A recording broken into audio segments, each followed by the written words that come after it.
পার্থ কিছু না, পার্থতে গোটা চক্রান্তের আহ, একটা ঠিক দাবার বলে নেওয়া হলো, দাবার ঘোড়া, এর বেশি কিছু না। আসল তো হচ্ছে রাজসাক্ষী হলে কিন্তু তার বিরুদ্ধে যে অপরাধমূলক কার্যকলাপ তিনি যদি কিছু করে থাকেন তা থেকে তিনি মুক্ত হবেন না, রেহাই পাবেন না। আর তো যখন পালাবার পথ নাই, ও তোর জম আছে পিছে, একটা ছেলেবেলায় গান শুনেছিলাম কোনো একটা ফিল্মে, পালাবার পথ নাই, ও তোর জম আছে পিছে। এখন যখন বুঝে গেছে জম পিছে আছে, তখন বাবা সত্যি কথা বলে দিই, পুলিশ করিডোর করে সিকিউরিটি দিয়ে টাকা নিয়ে এসছে, জমা পড়েছে হরিশ্চন্দ্র স্ট্রিটে। মোটামুটি সবই এসে গিয়েছে, এখন শুধু ধরা। না, এটা কিন্তু পার্থ চট্টোপাধ্যায়ের বিরুদ্ধে ভাবার কোনো কারণ নেই। এখন প্রত্যেক মানুষেরই তো একটা বিবেক বোধ থাকে, কখনো কখনো বিবেক বোধটা জাগ্রত, কখনো কখনো ঘুমন্ত থাকে, নিভৃত আড়ালে থাকে। এতদিন হয়তো ওর ধারণা ছিল যে সিবিআই তদন্ত করে কিছু বার করতে পারবে না, ইত্যাদি ইত্যাদি, অনেক হয়তো ওকে আশ্বাস দেওয়া হয়েছিল। এখন যখন সিবিআই তদন্ত করে সমস্ত তথ্য বার করেছে, তো স্বভাবতই আমার ধারণা যে ওর বিবেকে খুব দংশন হচ্ছে। তাই বলেছে আমি রাজসাক্ষী হব, এবং রাজসাক্ষী হয়ে যদি সমস্ত সত্যি কথা বলে দেয়, যেটা বলা উচিত, তাহলে পার্থ কিছু না, পার্থতে গোটা চক্রান্তের আহ, একটা ঠিক দাবার বলে নেওয়া হলো, দাবার ঘোড়া, এর বেশি কিছু না। আসল তো হচ্ছে মন্ত্রিসভার যিনি মাথায় বসে আছেন তিনি, এই সত্যটা প্রকাশ করলে পরে অন্তত পক্ষে মানুষ জানতে পারবেন যে তারা কত বড় ভুল করেছেন, কত বড় অন্যায় কাজ করেছেন পশ্চিমবঙ্গকে সর্বনাশের পথে নিয়ে যাওয়ার ক্ষেত্রে। আচ্ছা, কল্যাণময় কে বলতে শোনা যাচ্ছে, তিনি বলছেন যে তার বিরুদ্ধে যা অভিযোগ রয়েছে সেটা তুলে নেওয়া হোক, তিনি রাজসাক্ষী হবেন তার পরিবর্তে। কিন্তু প্রশ্ন হচ্ছে, রাজসাক্ষী হলে আদালত যদি ক্ষমা করে তাহলে কিন্তু অভিযোগ তুলে নেওয়া যায়, তিনি সে কথা বলেননি। আমি যতটুকু শুনলাম, তার জন্য তিনি বিশেষ করে সুযোগও চাননি। কথা হচ্ছে রাজসাক্ষী হলে কিন্তু তার বিরুদ্ধে যে অপরাধমূলক কার্যকলাপ তিনি যদি কিছু করে থাকেন তা থেকে তিনি মুক্ত হবেন না, রেহাই পাবেন না। যে অপরাধ সংগঠিত হয়েছে, তিনি যদি অপরাধের অংশীদার হয়ে থাকেন তবে তাকেও সাজা পেতে হবে। রাজসাক্ষী হওয়াতে হয়তো সাজা দেওয়ার ক্ষেত্রে বিচারপতিরা খানিকটা নরম মনোভাব দেখালেও দেখাতে পারেন, দেখাবেন যে তার কোনো গ্যারেন্টি নেই। আমি একটা প্রশ্ন করব, কোন কোন জায়গায় স্যার ব্রেক থ্রু হতে পারে বলে আপনার মনে হয়? না, আসলে যেটা ব্রেক থ্রু হবে যে এই টাকাটা উনি কার জন্য সংগ্রহ করেছিলেন, কার নির্দেশে, কোথা থেকে টাকা এসছে, সেই টাকা কোথায় কিভাবে পাচার করেছেন, এই সত্য কথাগুলোতেই বলতে হবে। এছাড়া রাজসাক্ষী হয়ে উনি কি বলবেন? ওকে কিভাবে ব্যবহার করা হয়েছিল এই টাকাগুলো পাচার করার ক্ষেত্রে, এই সমস্ত সত্যই সামনে আসা উচিত। কতটা কতটা আশাবাদী আপনারা? কারণ পশ্চিমবঙ্গে আমি একটা কথা বলি, যতক্ষণ মানুষের লড়াইয়ের তেজ থাকবে ততক্ষণ আশাবাদী। মানুষের লড়াইয়ের তেজটা যেই কমে যাবে তখনই দেখবেন ওরা ওখান থেকে লম্পজম্প শুরু করে দেবে। এই দুর্নীতি মামলায় অন্যতম লড়াকু চেহারা আপনি। আমি একটা প্রশ্ন করব যে এতদিন পর কেন কল্যাণময় বাবু রাজসাক্ষী হতে গেলেন, এবং এর পেছনে কি মোটিভ? এটা কি কোনো গ্রুপ ক্যান্সার? এতদিন পরে এই জন্যই বললাম, এতদিন পরে তোর কাছে একটা আশ্বাস বাণী ছিল যে তদন্তে কিছু বেরোবে না, তদন্ত হবে না, পিসিকে দিয়ে মামাকে ম্যানেজ করতে পারবো, সব চেষ্টাই হয়েছে। কিন্তু যেহেতু বললাম যে লড়াইয়ের তেজ তীব্রতা বেড়েছে, বারবার আদালতে গিয়েছি, বারবার বিচারপতিরা কষাঘাত করেছেন, সেই জায়গায় দাঁড়িয়ে সিবিআই এর পক্ষে আর ওদের মামার নির্দেশটাকে হুবহু পালন করা সম্ভব হয়নি। সেই জন্যই আজকে হয়তো যখন তথ্য হাজির হয়ে গেছে, চার্জশিট দাখিল মানে সিবিআই তথ্য সংগ্রহ করেছেন, আদালতের কাছে পেশ করেছেন, সেই মুহূর্তে দাঁড়িয়ে তার মনে হয়েছে যে আর তো যখন পালাবার পথ নাই, ও তোর জম আছে পিছে, একটা ছেলেবেলায় গান শুনেছিলাম কোনো একটা ফিল্মে, পালাবার পথ নাই, ও তোর জম আছে পিছে। এখন যখন বুঝে গেছে জম পিছে আছে, তখন বাবা সত্যি কথা বলে দিই। আমার প্রশ্ন রয়েছে স্যার, কল্যাণময় বাবু কতটুকু জানেন এই দুর্নীতি নিয়ে? অনেকটাই জানেন, অনেকটাই জানেন, নিশ্চয় অনেকটা জানেন। কেন, পার্থ ওর স্ত্রীর নামে যে কলেজ করেছে যে এলাকায়, সেই এলাকাতেই কল্যাণময় বাবুর যথেষ্ট প্রতিপত্তি আছে, সুতরাং নিশ্চয়ই তিনি অনেকটাই জানেন। দুর্নীতির কোটি কোটি টাকা কল্যাণময়ের কাছে আছে, দাবি এনফোর্সমেন্ট ডিরেক্টরের। কি বলবেন? হ্যাঁ, তাই তো, এই সত্যগুলোই প্রকাশিত হবে। আমার কাছে তো এমন কথা বহু লোক বলেছেন, যা যেহেতু তারা তাদের জীবন শঙ্কার ভয়ে নাম প্রকাশ করতে আমাকে অনুরোধ করেছেন নাম প্রকাশ না করার জন্য, করতে পারছি না, তারা সাক্ষী তো। পুলিশ করিডোর করে সিকিউরিটি দিয়ে টাকা নিয়ে এসছে, জমা পড়েছে হরিশ্চন্দ্র স্ট্রিটে। এটা বিস্ফোরক তথ্য। বিস্ফোরক তথ্য, আমি তো এইটা বহুবার বলেছি। কিন্তু যদি বলেন প্রমাণ করুন, প্রমাণ তো করতে পারবো না। কেন, যখন পুলিশ করিডোর করে নিয়ে যায় তখন তো কাউকে ছবি তুলতেও দেয় না রাত্রিবেলা, গভীর রাতে।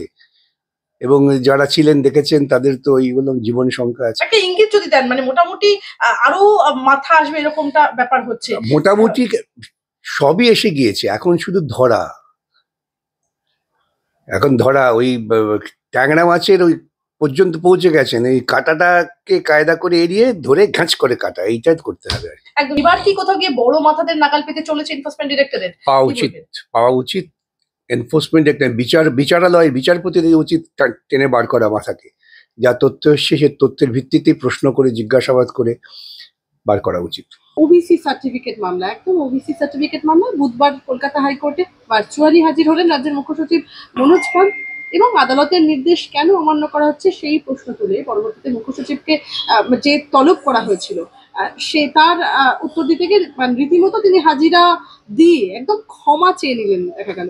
বিচারপতি তপব্রত চক্রবর্তী এবং রাজশেখর মান্থার ডিভিশন বেঞ্চ, সেখানে তাকে জানানো হয় যে হাইকোর্টের নির্দেশ অগ্রাহ্য করে সরকারের যে সমস্ত বিভাগ নিয়োগ বিজ্ঞপ্তি প্রকাশ করেছে সেই বিভাগের অফিসারদের বিরুদ্ধে কঠোর পদক্ষেপ নিতে হবে এবং কি কি পদক্ষেপ নেওয়া হলো আগামী 2রা এপ্রিলের মধ্যে তা মুখ্য সচিবকে হলফনামা দিয়ে জানাতে হবে। কি বলবেন, কিভাবে দেখছেন?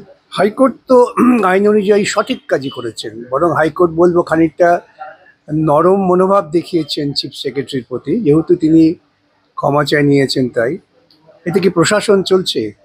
হাইকোর্টের একটা ডিভিশন বেঞ্চের নির্দেশ পছন্দ হতে পারে, অপছন্দ হতে পারে, এবং সেই নির্দেশকে অমান্য করে যদি কোনো রকম ব্যবস্থা নেওয়া হয় সেটা তো মারাত্মক অপরাধ, এ তো সংবিধান বিরোধী কাজ। এখন চিফ সেক্রেটারি তিনি জানতেন না, এটা হয়তো আদালত বিশ্বাস করেছে, কিন্তু আমার পক্ষে তো বিশ্বাস করা খুব কঠিন কাজ। নিয়োগ বিজ্ঞপ্তি হচ্ছে, ফিনান্স সেক্রেটারি জানবেন না, চিফ সেক্রেটারি জানবেন না, আর বিশেষ করে যেখানে হাইকোর্টের এই আদেশ আছে এবং এটা খুব আলোচিত বিষয় গোটা রাজ্য জুড়ে ওবিসি রিজার্ভেশন, সেক্ষেত্রে প্রশাসন সবারই জ্ঞাতসারে এটা হয়েছে। ওরা ভেবেছিলেন যাই হোক আদালতের নজরে আসবে না, নজর এড়িয়ে কিছু হয়ে যাবে অ্যাপয়েন্টমেন্ট, এবং তারপর অ্যাপয়েন্টমেন্ট হয়ে গেলে পরে বলবে এই তো আদালত সমস্ত নির্বাচন বা নিয়োগ খারিজ করছে। এ এক অত্যন্ত দুরভিসন্ধিমূলক চক্রান্ত রাজ্য প্রশাসনটাই করা হচ্ছে। এছাড়া একটা প্রশ্ন করবো যে মুখ্য সচিবের কাছে একদম এদিন আদালত জানতে চায় যে আমি বলবো কোটান আদালত জানায় যে আপনারা বারংবার কোর্টে আশ্বাস দেওয়ার পরেও একদম কি করে নিয়োগ প্রক্রিয়া চলছে, মুখ্য সচিবের কি কোনো নিয়ন্ত্রণ নেই? এর উত্তরে মনোজ পান্তকে বলতে শোনা গেল যে আমরা বারংবার আদালতের নির্দেশ সমস্ত বিভাগে পাঠিয়ে দিয়েছিলাম, তারপরেও কিছু বুঝতে সমস্যা হয়েছিল, তবে আর এখন কোনো সংশয় নেই, মামলার নিষ্পত্তি হওয়ার আগেই আর নিয়োগ হবে না। কোনো বুঝতে সমস্যা হয়নি, এটা সম্পূর্ণভাবে ওদের পরিকল্পিত প্রয়াস। এসে বলবে আদালতকে বুঝতে সমস্যা হয়েছে, আদালতের হয়তো স্পষ্ট, এবং সমস্ত দপ্তরের কাছে তো চিফ সেক্রেটারি, ফিনান্স সেক্রেটারির প্রাথমিক দায়িত্ব ছিল নির্দিষ্ট করে বলে দেওয়া যে কিভাবে আদালতের আদেশ কার্যকর করতে হয়। যদি তাদের মনে হয়ে থাকে যে নিচু স্তরের আইএএস অফিসার আদালতের আদেশ বোঝেন না, তবে তো মারাত্মক ব্যাপার। বরং আদালতের আদেশ তারা বোঝেন, কিন্তু তারা তার থেকে বেশি গুরুত্ব দেন মুখ্যমন্ত্রীর নির্দেশ। মুখ্যমন্ত্রী এখন নিয়োগ নিয়ে অনেক জলঘোলা করছেন, সবটি আদালতের ঘাড়ে চাপিয়ে দিচ্ছেন। সেই প্রক্রিয়াকে বজায় রাখতেই তিনি কিছু নিয়োগপত্র ছাড়তে চেয়েছিলেন। নিয়োগ হওয়ার পর আদালত সেগুলো বাতিল করত, তখন তিনি উদ্দাম নৃত্য করে বলতেন এই তো উকিলরা আদালতে গিয়ে নিয়োগ বাতিল করছে। এ এক গভীর চক্রান্তেরই অংশ।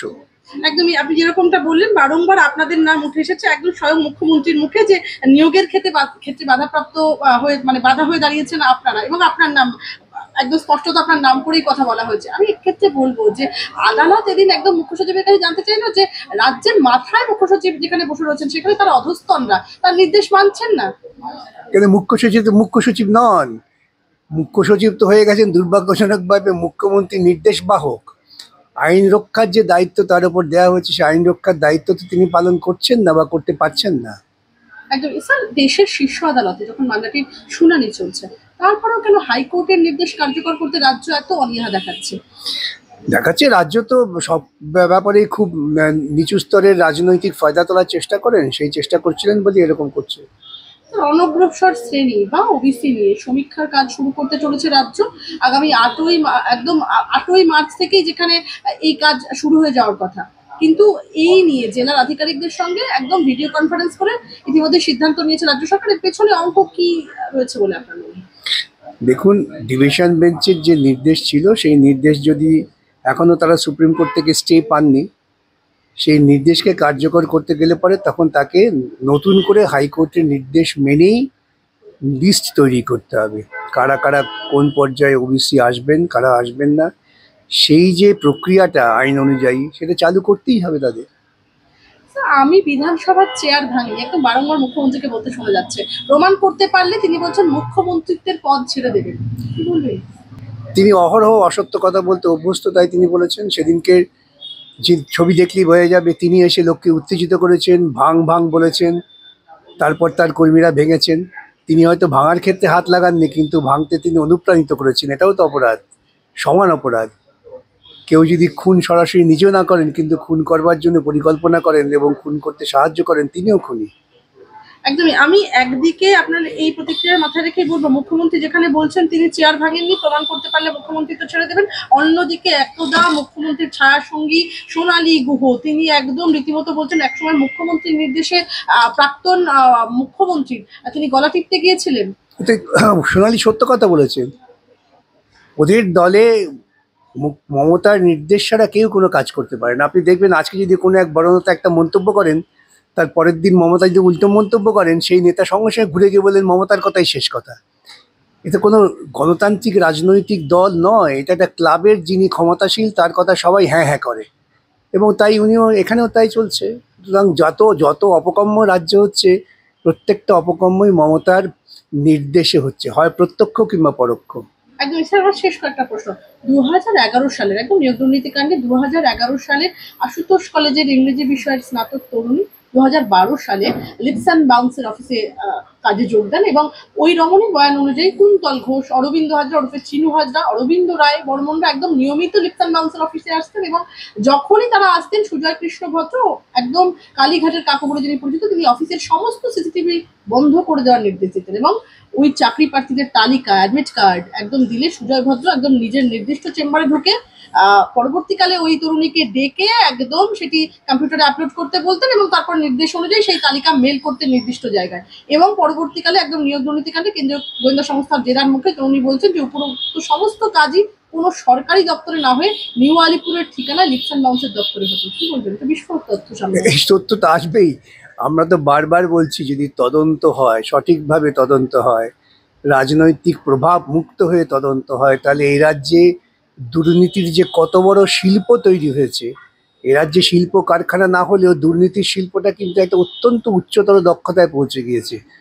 তারই কিছু কিছু সত্য আজকে প্রকাশিত হচ্ছে, এবং এই যে যার কথা বললেন, এরা আজকে সত্য বলতে বাধ্য হচ্ছেন যেহেতু তদন্ত হচ্ছে, আদালত আছে, আর কিছু বামপন্থী আইনজীবী আছে। তা না হলে তারা এই তদন্ত হতো না, সত্যও বেরোতো না। একদম। স্যার আমার শেষ তিনটে প্রশ্ন আপনার কাছে।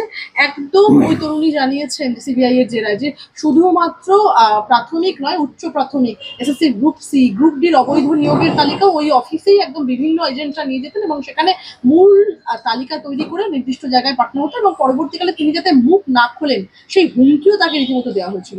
কি বলবেন? এটা তো গেলাম দুর্নীতিকে শিল্পের পর্যায়ে উন্নীত করার যে সমস্ত পদ্ধতি, তার মধ্যে এটা একটা, যে কেউ কথা বলবে না, ভয় দেখিয়ে খুন করে দেবো, বেইজ্জতি করে দেবো, ধর্ষণ করে দেবো, এইসব তো তৃণমূলে খুব স্বাভাবিক ব্যাপার।